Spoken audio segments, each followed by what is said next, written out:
Now you know that in ancient times all kings had at their courts a court fool. And sometimes it probably was true that the fool was a crazy person who had a peculiar capacity for making inappropriate remarks. And there's something about inappropriate remarks that can be very funny. I remember as a child we used to play a game in which we had first of all a booklet with a story in it, but every now and then a word was left blank. And then you were given a pile of cards that were shuffled around the players, and in turn, as the story was read by one person, the players turned up whatever card they had and said the word.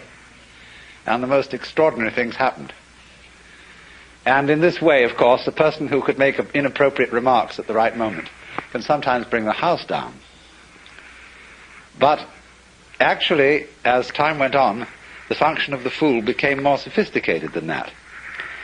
And he became a person whose function was not simply to make jokes and to be a funny man, but to remind the monarch of his humanity, so that he would never, never get too stuffy.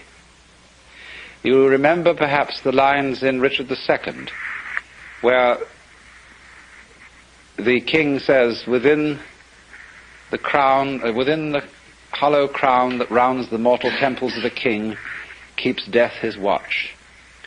And there the antic sits, the antic being the court fool. And there the antic sits, scoffing at his state and grinning at his pomp, allowing him a little time to monarchize, be feared and kill with looks. And then at the last comes death, and with a little pin bores through his castle wall, and farewell, king. See, that was in a way the function of the fool. He was reminding you of your finitude, of your mortality, and death at the end, in somewhat the same way as monks used to keep on the desks in their cells a grinning skull. And all this is, of course, nowadays thought very morbid, because today we repress death very, very strongly. And the whole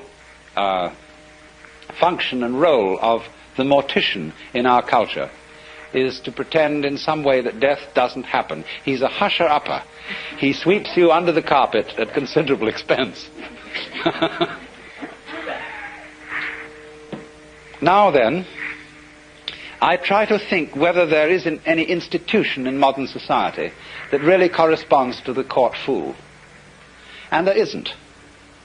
There is, of course, the political cartoonist, there is the satirist, there is the commentator, but he doesn't sit in the president's office.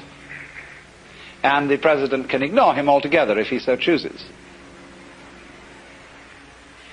We don't like nowadays anyone to suggest that our social institutions are not altogether serious. We can't stand it because we're much too insecure. And this is a very dangerous state of affairs. And so it really is high time that in many ways the institution of the fool was reintroduced.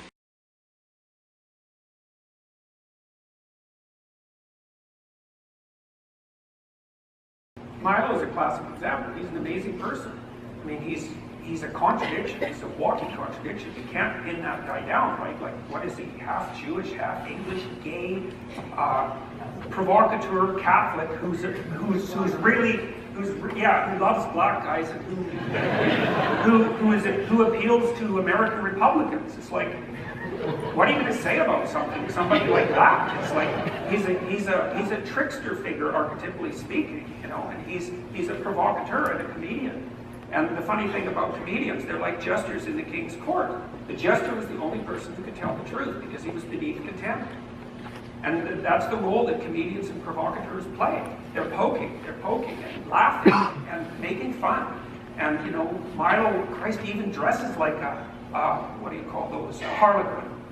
You know, he's a trickster, and trickster figures emerge in times of crisis, and they point out what no one wants to see, and they say things that no one will say, and you can say all the terrible things about him. He is a provocateur. He's an egomaniac. I don't think he's narcissistic, but because he has some real capacity for self-reflection. But and he's brave as can be.